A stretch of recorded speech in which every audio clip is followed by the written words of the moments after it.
Jack London. Lo inconcebible y lo monstruoso. El crucero del Snark, 1911. No ahorres dinero, le dije a Arasco. En el Snark todo tiene que ser de lo mejor.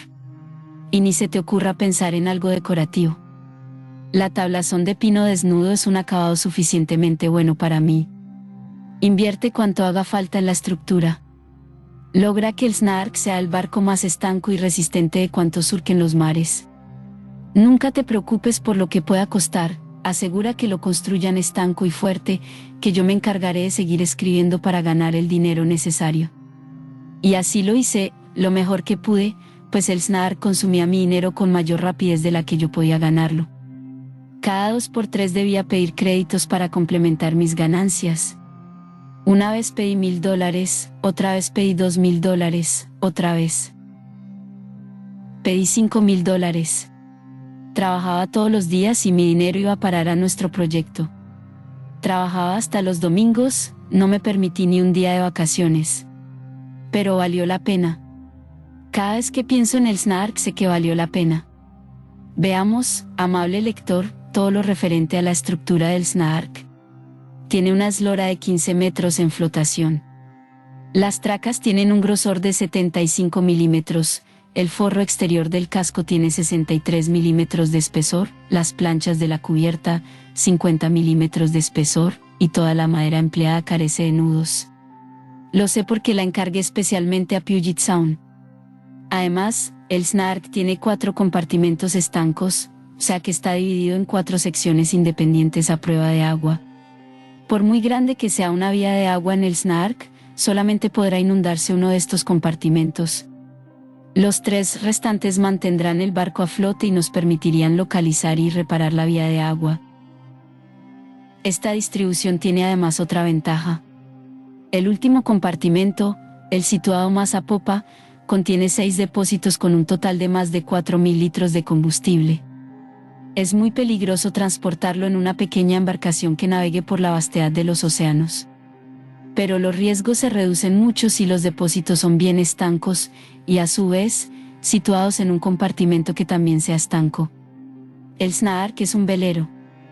Fue construido para navegar con la fuerza de los vientos. Pero también lo dotamos de un motor de 70 caballos como elemento auxiliar. Es un motor bueno y potente. Pagué mucho dinero por hacerlo venir desde Nueva York. En cubierta, sobre el motor, hay un cabrestante. Pesa varios cientos de kilos y ocupa mucho espacio. Como comprenderá el lector, sería ridículo tener que elevar el ancla a mano disponiendo a bordo de un motor de 70 caballos. Por lo tanto, instalamos el cabrestante y le hicimos llegar la potencia del motor mediante una transmisión fabricada especialmente en una metalurgia de San Francisco. El Snark tenía que ser un barco confortable y no escatimamos medios para conseguirlo.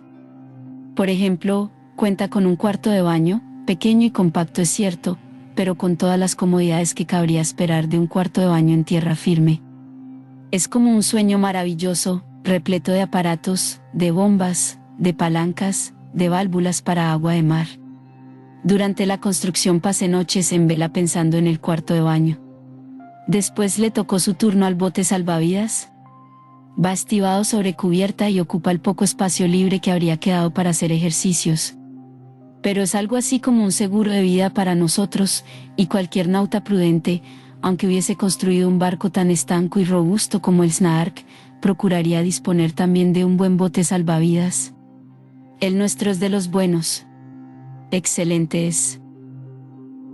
Se había convenido que costaría $150, pero cuando me tocó pagar la factura, ascendía a $395. Esto ya nos indica lo bueno que debe ser.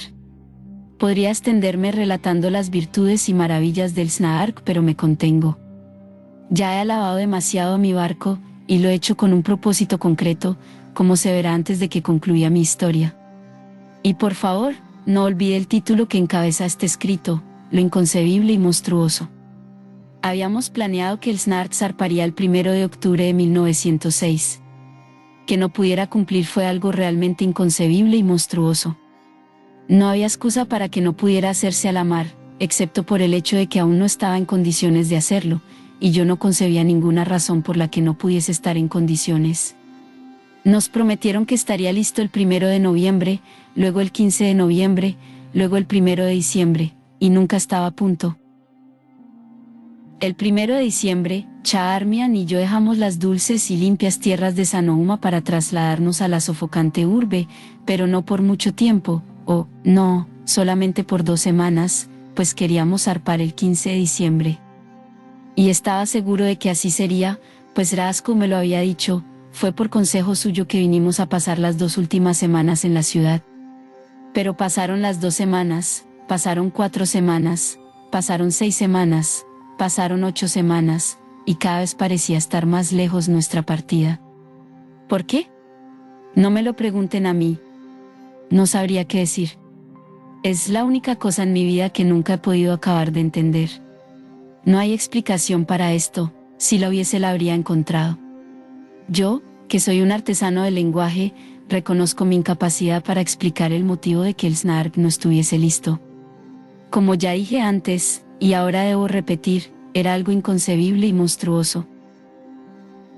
Las 8 semanas se convirtieron en 16, Rasco se acercó y me dijo, si no zarpamos antes del 1 de abril, podrás emplear mi cabeza para jugar al fútbol. 2 semanas más tarde, confesó, estoy empezando a entrenar a mi cabeza para el partido. No desesperemos, nos decíamos Charmian y yo, pensemos qué magnífico barco será una vez acabado. Para darnos ánimos no parábamos de contarnos las virtudes y excelencias del Snark. Tuve que pedir más créditos y volver a mi escritorio para trabajar duramente, y rehusé tomarme algún domingo libre para ir con mis amigos al campo. Estaba construyendo un barco, aunque se hiciese eterno, y sería un barco con todas las de la ley, con mayúsculas BARCO, y no importaba lo que pudiese costar, sería un barco. Hay otra cosa del Snark de la que estoy muy orgulloso y de la que aún no he hablado, su proa. Ninguna ola podrá pasarle por encima. Es una proa que se ríe del mar, reta al mar, desafía al mar. Y además, una proa hermosa, sus líneas son un sueño. No creo que ningún barco haya lucido nunca una proa que a la vez sea tan bonita y tan perfecta. Está concebida para ensartar los temporales. Tocar esta proa es acariciar el extremo cósmico de todas las cosas. Mirarla es comprender que no hemos escatimado medios para conseguirla. Cada vez que se retrasaba el inicio de nuestra singladura, o que nos aparecían nuevos gastos imprevistos, lo soportábamos pensando en esa maravillosa proa. El Snark no es un barco tan grande. Cuando calculé que un presupuesto de $7,000 sería suficiente, me consideré generoso y correcto. He construido casas y graneros, sé de sobras que la mayoría de los proyectos terminan costando más de lo que uno se imagina al principio. Creía dominar estos cálculos cuando estimé que para la construcción del Snark bastarían $7,000. Me costó $30,000. No acepto preguntas. Es la verdad. Yo firmé los cheques, yo tuve que ganar el dinero. No hay explicación posible. Estará de acuerdo conmigo, lector, en que se trata de algo inconcebible, de algo monstruoso, lo sé, y esta es la historia. Otra de las grandes dificultades eran los retrasos. Tuve que tratar con 47 trabajadores distintos y con 115 empresas. Ni uno solo de los trabajadores, ni una sola de las empresas, hicieron lo que debían hacer en el plazo convenido, solo eran puntuales para presentarme nuevas facturas.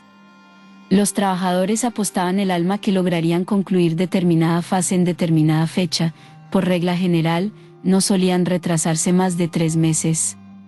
Y así iban las cosas, y Charmian y yo nos consolábamos mutuamente explicándonos lo espléndido que era el Snark, tan seguro y tan fuerte. A veces nos hubiésemos subido al chinchorro para remar alrededor del Snark y deleitarnos admirando su proa, increíble y tan hermosa. Imagínate, le dije a Charmian, que estamos en pleno temporal ante las costas de China, y piensa en el Snark surcando majestuosamente las aguas, atravesando el temporal con su espléndida proa. Ni una gota caería por encima. Estaría más seca que una pluma, y nosotros jugando a la baraja en la cabina, a la espera de que el tiempo amainase. Y Charmian, emocionada, me apretó la mano exclamando, todo habrá valido la pena, el retraso, y los gastos, las preocupaciones y todo lo demás. Oh, qué barco tan maravilloso. Cada vez que contemplaba la proa del Snark o analizaba sus compartimentos estancos, lograba que me subiese la moral. Sin embargo, nadie más mantenía una moral elevada. Mis amigos habían empezado a hacer apuestas contra las diversas fechas previstas para iniciar la singladura del Snark. Mr. Widget, que se había quedado a cargo de nuestro rancho en Sanouma, fue el primero en cobrar sus apuestas. Cobró el día de Año Nuevo de 1907. Después de esto las apuestas se volvieron más fuertes. Mis amigos revoloteaban a mi alrededor como arpías, haciendo apuestas cada vez que les daba una nueva fecha prevista. Yo me iba volviendo cada vez más temerario y tosudo. Y apostaba, y seguía apostando, y perdía todas mis apuestas. No te preocupes, solía decirme Charmian, piensa solamente en su proa y en cómo surcará el mar de la China. Como pueden ver, les decía a mis amigos mientras les pagaba sus últimas apuestas, no escatimo ni problemas ni dinero para conseguir que el Snark sea la nave más marinera de cuantas hayan cruzado el Golden Gate, esta es la causa de tantos retrasos. A todo esto, mis editores me acosaban pidiéndome explicaciones. ¿Cómo iba a poder explicarles lo que pasaba si ni yo mismo podía explicármelo, si nadie, ni incluso Horace, podía llegar a darme una respuesta? En los periódicos ya empezaban a burlarse de mí y a publicar notas irónicas acerca de la partida del Snark con frasecitas como, todavía no, pero pronto. Y Charmian me animaba recordándome la proa, y yo volvía al banco y pedía $5,000 más. Sin embargo, nuestra espera también tenía su recompensa. Un amigo mío, un crítico, escribió ridiculizando todo lo que yo había hecho, incluso todo lo que yo iba a hacer. Había contado con que su trabajo aparecería cuando yo hubiese ya zarpado. Pero cuando se lo publicaron yo aún estaba en tierra, y desde entonces ha estado muy ocupado dándome explicaciones. Y el tiempo seguía pasando. Había algo que cada vez se hacía más evidente, sería imposible acabar el Snark en San Francisco. Llevaba tanto tiempo en construcción que ya empezaba a deteriorarse. De hecho, había llegado a un punto en que se deterioraba más rápido de lo que podría repararse. Parecía una broma, nadie se lo tomaba en serio, y los que menos se lo tomaban en serio eran los trabajadores que se encargaban de su construcción. Propuse zarpar con el barco tal y como estaba y acabar de construirlo en Honolulu. Pero de repente detectamos una vía de agua y debió ser reparada antes de que pudiésemos salir. Decidí botarlo de una vez. Tras deslizarse por la grada fue atrapado entre dos grandes barcazas que justo pasaban, recibió un violento apretujón, perdimos el control y volcó de costado hundiéndose de popa en el fango. Estábamos más para el desguace que para el astillero. Cada 24 horas se producen 2 mareas altas, y con cada marea alta, día y noche, durante una semana, hubo 2 remolcadores a vapor tironeando del Snark.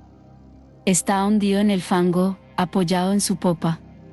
Empezamos a usar el cabrestante para ayudar a zafarlo. Era la primera vez que lo usábamos. Las piezas resultaron defectuosas, se partieron en pedazos, la transmisión se desintegró y el cabrestante quedó inutilizado. A continuación, nuestro motor de 70 caballos quedó también fuera de combate. Este motor venía de Nueva York, lo mismo que su bancada, pero había algún defecto en la bancada, mejor dicho, había infinidad de defectos en la bancada, y el motor de 70 caballos rompió su defectuoso soporte, se elevó por los aires, rompió todas las conexiones y los anclajes y cayó de lado. Y el Snark seguía clavado en el fango, y los 2 remolcadores seguían intentando sacarlo de allí. No te preocupes, me decía Charmian, piensa en lo estanco y en lo robusto que es. Sí, le contestaba yo, y con esa proa tan hermosa. Dejamos al destrozado motor sobre los restos de su bancada, los restos de la transmisión los bajamos para guardarlos aparte con la idea de llevar todo hasta Honolulu, en donde tendríamos que hacer construir piezas nuevas. En algún momento del pasado, el exterior del Snark había recibido una mano de pintura blanca. Todavía, con la luz apropiada, podían detectarse restos de ella. Su interior nunca había sido pintado. Estaba totalmente recubierto por manchas de grasa y de escupidas de todos los trabajadores, que no paraban de masticar tabaco. Tampoco esto nos preocupaba mucho. Cuando llegáramos a Honolulu, el Snark podría ser pintado mientras se completaban las reparaciones. Tras no pocos esfuerzos, logramos mover al Snark y conducirlo hasta el muelle de la ciudad de Oakland. Hicimos traer con carros todo el material que teníamos en casa, los libros, las sábanas, el equipaje personal. Llegó todo en un desorden absoluto: madera y carbón, agua y depósitos para agua, verdura, provisiones, aceite, el bote salvavidas y su aparejo, nuestros amigos, los amigos de nuestros amigos y aquellos que aseguraban que eran amigos suyos, por no hablar de los amigos de los amigos de los amigos de nuestra tripulación. También había periodistas, fotógrafos, extraños, algunos que se colaban, y finalmente, por encima de todo, nubes de polvo de carbón procedente de los muelles. Teníamos previsto zarpar el domingo a las 11, ya era sábado por la tarde. El gentío y las nubes de polvo eran más densos que nunca. En un bolsillo guardaba un talonario de cheques, una estilográfica, un calendario y un papel secante. En otro, tenía entre $1,000 y $2,000 en billetes y en oro. Listo para afrontar todos mis pagos pendientes, efectivo para las cantidades pequeñas, cheques para los importes mayores. Esperaba a Asco para liquidar las posibles deudas restantes con las 115 empresas que nos habían retrasado tantos meses. Y entonces sucedió una vez más algo inconcebible y monstruoso. Antes de que llegase Asco, vino otro hombre. Un jefe de la policía. Clavó un papel en el orgulloso palo del Snark de forma que todo el puerto pudiese enterarse: había sido embargado por deudas.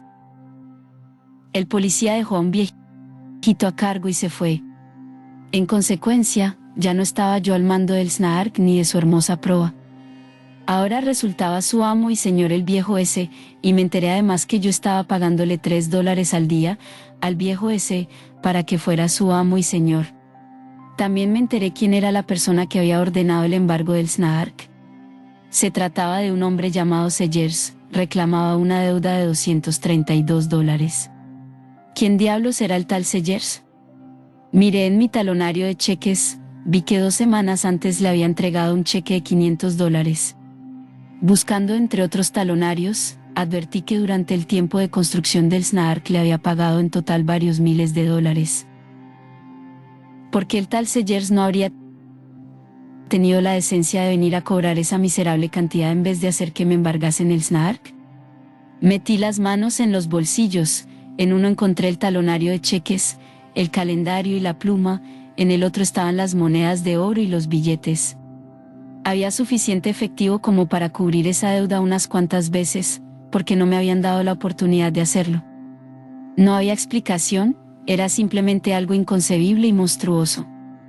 Para complicar aún más las cosas, embargaron al Snark un sábado por la tarde, y a pesar de que envié abogados y agentes por todo Oakland y San Francisco, no pudimos encontrar a ningún juez, a ningún jefe de policía, a ningún abogado del señor Sellers ni tampoco al propio señor Sellers. No encontramos a nadie. Todos habían salido de la ciudad para disfrutar del fin de semana. Por lo tanto, el Snark no podría zarpar el domingo a las 11. El viejo había tomado el mando y se negaba a cedérnoslo. Charmian y yo no tuvimos más remedio que ir a pasear por el muelle de enfrente para consolarnos contemplando la hermosa proa del Snark y pensar en todas las tormentas y temporales que atravesaría. Un truco de pequeño burgués, le dije a Charmian refiriéndome a Sellers y su embargo, no es más que el pánico de un pobre comerciante asustado. Pero no te preocupes, nuestros problemas cesarán cuando estemos lejos de aquí en el vasto océano. Verás. Por fin zarpamos en la mañana del martes 23 de abril de 1907. Debo reconocer que nuestra salida no fue muy brillante. Tuvimos que elevar el ancla a mano. El cabrestante no andaba y los restos de nuestro motor de 70 caballos no servían más que de lastre. ¿Pero por qué preocuparse? Ya lo arreglaríamos todo en Honolulu. Ahora solo teníamos que gozar del resto de nuestro magnífico barco. Es cierto que el motor estaba totalmente fuera de servicio y que el chinchorro hacía agua por todas partes, pero no era el Snark, eran solamente accesorios suyos. Lo realmente importante eran los compartimentos estancos, la solidez de los forros sin nudos, la funcionalidad del cuarto de baño. Estos sí que eran propiamente elementos estructurales del Snark. Y sin olvidarnos de lo más importante de todo, estaba su noble proa capaz de desafiar a todos los vientos. Cruzamos el Golden Gate y pusimos rumbo sur hacia aquella parte del Pacífico en la que esperábamos encontrar un buen viento del nordeste. Y pronto empezaron a pasar cosas. Yo había considerado que la juventud era un factor muy importante para singladuras como las que esperaban al Snark y llevaba a bordo a 3 jóvenes, el jefe de máquinas, el cocinero y el marinero. Pero mis estimaciones fallaban en 2/3, había olvidado tener en cuenta la juventud mareada, y tenía 2 buenos ejemplos de ella, el cocinero y el marinero. Inmediatamente se retiraron a sus literas y permanecieron fuera de combate durante la siguiente semana. Como es obvio, durante ese tiempo no gozamos de comidas calientes y el orden en la cabina no fue siempre el deseable. Pero tampoco llegó a afectarnos demasiado, pues no tardamos en descubrir que nuestra caja de naranjas debía haberse esfumado en algún momento, que la caja de manzanas estaba llena de moho y rezumaba, que estaba podrido el repollo y debió salir de manera urgente por sobre la borda, que se había derramado querosén sobre las zanahorias, que las papas parecían de madera y las remolachas se estaban deshaciendo, que la madera que llevábamos jamás podría arder y que el carbón no lo habían entregado. En bolsas de papas medio rotas, con lo cual se había desparramado por la cubierta y se escurría por los imbornales. Pero no había que preocuparse. Esas cosas no eran más que meros accesorios. El barco en sí iba de maravilla, ¿o no? Paseando por la cubierta localicé más de 14 nudos de la madera en cuestión de 1 minuto, y eso que le habíamos encargado especialmente a Puget Sound para que no tuviese nudos. Además, la cubierta producía goteras en el interior, y no cualquier gotera, sino goteras de consideración. Hicieron que Erasco debiese abandonar su litera y estropearon todas las herramientas que guardábamos en el compartimento del motor, por no hablar de las pocas provisiones que no se habían echado a perder antes. Además, también había vías de agua en los costados y en el fondo del barco, teníamos que achicar agua a diario para mantenerlo a flote. De pie en el interior de la cabina, el agua me llegaba hasta las rodillas cuando tan solo habían transcurrido 4 horas desde el último bombeo. En cuanto a aquellos magníficos compartimentos estancos que tanto tiempo y tanto dinero nos habían costado, resultó que no eran en absoluto a prueba de agua. El agua pasaba de un compartimento a otro tan libre como el aire.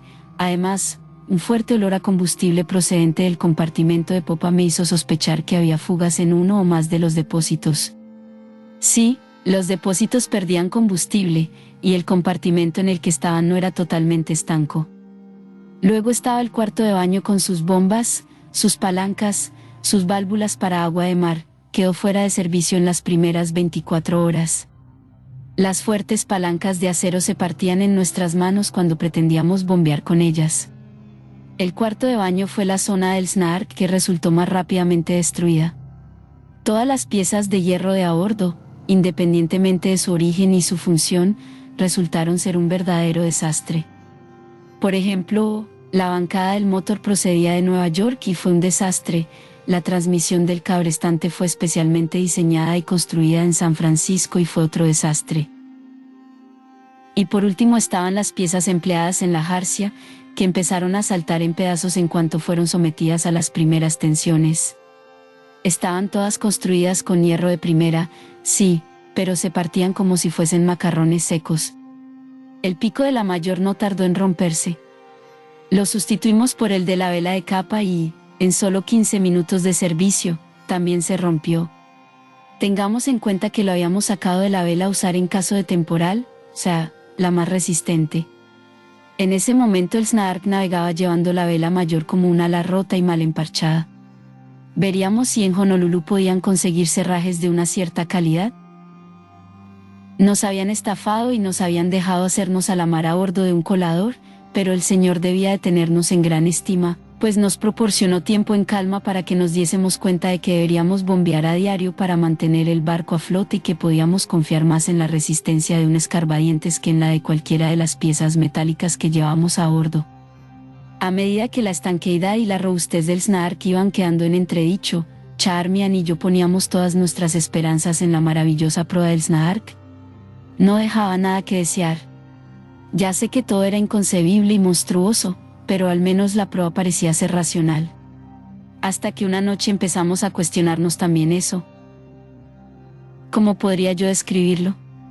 Ante todo, déjenme explicarles a los neófitos que la maniobra de ponerse a la capa consiste en maniobrar con el timón y las velas para conseguir que el barco vaya disminuyendo su velocidad hasta encararse al viento y a la mar, y establecerse con cierto ángulo respecto a estos que lo hará derivar lentamente, y disminuirá sus movimientos de rolido y cabeceo. Con viento fuerte o mar gruesa, un barco del tipo del Snark debería ponerse a la capa sin dificultades, tras lo cual ya no habrá ningún trabajo que hacer en cubierta. No será necesario que nadie permanezca a la caña, que permanecerá amarrada a la vía o a la orza, con la vela mayor cazada al medio y la vela de proa cuartelada, de modo tal que anulen sus efectos. La tripulación puede entonces bajar a la cámara y ponerse a jugar a la baraja. Soplaba un temporal cuya fuerza era la mitad de la de una tormenta de verano cuando le dije a Arasco que tal vez debiéramos ponernos a capear. Se estaba haciendo de noche. Yo había estado a la caña durante casi todo el día y los que permanecíamos en cubierta, Arasco, Bert y Charmian, nos sentíamos tan exhaustos como mareados estaban quienes permanecían en la cámara, echados en sus literas. Tomamos 2 rizos en la vela mayor, arriamos el foque y dejamos la trinquetilla en proa. También arriamos la mesana. Empecé a accionar el timón para orzar. En ese momento el Snark empezó a derivar hasta ponerse de través al viento. Yo seguía dándole al timón, pero el barco seguía atravesado. No conseguía sacarlo de ahí. Y ponerse de través al viento y a la mar, querido lector, es una de las cosas más peligrosas que puede hacer un barco durante una tormenta. Metí toda la caña a la orza sin lograr respuesta. No lograba acercar la proa al viento. Arasco y Bert vinieron a ayudarme. El Snark guiñaba tremendamente de una banda a otra, virando por las suyas una y otra vez, hundiendo la regala de una banda y luego la de la otra. De nuevo estábamos viendo aparecer lo inconcebible y lo monstruoso. Era grotesco, imposible. Me negaba a creerlo. Con 2 rizos en la mayor y la trinquetilla izada no había forma de orzar. Cazamos completamente la mayor. Pero no conseguimos que el rumbo variase ni un grado. Arriamos la mayor, también sin ningún éxito. Izamos un tormentín en el palo de mesana. Sin cambios. El Snark seguía cruzado. Su maravillosa proa se negaba a encarar el viento. El siguiente paso consistió en arriar la trinquetilla. Ahora nuestro único trapo era el tormentín del palo de mesana. Si algo podría poner la proa al viento era precisamente esto. Quizá no me crean si digo que tampoco así lo logramos, pero el caso es que también esto falló. Y digo que falló porque vi cómo fallaba, no porque creyera que fallase. Yo no creía que fallase. Es algo totalmente increíble y yo no voy a explicar cosas en las que no crea, yo solo explico lo que vi. ¿Qué haría usted, apreciado lector, si se encontrase a bordo de una pequeña embarcación, dando tumbos, cruzada al viento, con una pequeña vela izada a popa, y no fuese capaz de obligarla a acercar su proa al viento? Emplear el ancla de capa. Y eso es exactamente lo que hicimos. Teníamos una hecha por encargo, nos habían garantizado que no se hundiría. Imagínense un aro de acero que sirva para mantener abierta la boca de un saco de lona grande y cónico, y tendrán un ancla de capa. Pues bien, amarramos un cabo al ancla, lo afirmamos a la proa del Snark y luego la dejamos caer al agua. Se hundió inmediatamente. La izamos de nuevo a bordo, le amarramos un buen madero para que hiciese de flotador y volvimos a echarla al agua. Esta vez sí que flotó. El cabo de proa fue tensándose. La vela de capa del palo de mesana tendía a orientar la proa hacia el viento, pero el ancla de capa hacía fuerza en sentido contrario, con lo cual seguíamos tomando el mar y el viento de través. Arriamos ese tormentín y en su lugar izamos la mesana, pero el Snark seguía cruzado y remolcaba el ancla de capa. No es necesario que me crean. Yo tampoco me creo a mí mismo. Simplemente intento relatar lo que vi. Ahora ya se lo dejo a usted. ¿Quién ha oído hablar alguna vez de un velero incapaz de orzar, de un velero que no fuese capaz de hacerlo ni con la ayuda de un ancla de capa? Mi experiencia náutica no era tan grande, pero jamás había visto algo similar. Y permanecía quieto en cubierta observando una vez más el rostro desnudo de lo inconcebible y monstruoso. El Snark no orzaba. Y llegó una noche tormentosa y con la luna casi siempre cubierta. En el aire había una buena carga de humedad y por barlovento parecía que se nos aproximaba lluvia, y luego teníamos el movimiento del mar, frío y cruel a la luz de la luna, en el que se mecía complacientemente el Snark. Entonces decidimos recoger el ancla de capa, arriar la mesana, izar la trinquetilla para dejar que el Snark recuperase su marcha y nosotros pudiésemos bajar a la cámara, no para degustar la comida caliente que hubiera debido estar esperándonos, sino para dejarnos caer sobre la mugre y la humedad mientras el cocinero y el marinero seguían en sus literas como si estuviesen muertos, y acostarnos con las ropas puestas para subir a cubierta en caso de emergencia, soportando las salpicaduras que subían desde la sentina, que rebalsaba de agua mezclada con aceite y combustible. En el Bohemian Club de San Francisco hay algunos navegantes que aseguran estar muy curtidos. Lo sé porque los oí hacer comentarios acerca del Snark durante su construcción. Solamente le encontraban un defecto, en esto estaban todos de acuerdo: no podría navegar. El barco era perfecto en todo, afirmaban, excepto por el hecho de que yo sería incapaz de gobernarlo con viento fuerte y mar gruesa. La jarcia, decían en tono enigmático, tiene un fallo en la jarcia. Simplemente, no habrá forma de hacerlo navegar. Eso es todo. Me habría gustado que todos esos expertos marinos del Bohemian Club hubiesen estado a bordo la otra noche para que viesen con sus propios ojos cómo se venían abajo todas sus profundas y unánimes predicciones. ¿Navegar? Eso es lo único que el Snark hace a la perfección. ¿Navegar? En el preciso momento en que escribo estas líneas, avanzamos a 7 nudos impulsados por los alisios del nordeste. El mar está algo agitado y no hay nadie al timón, ni siquiera nos hemos tomado el trabajo de amarrar la caña. La mesana se hincha hacia estribor, sigue izada la sobremesana, y mantenemos rumbo sudoeste,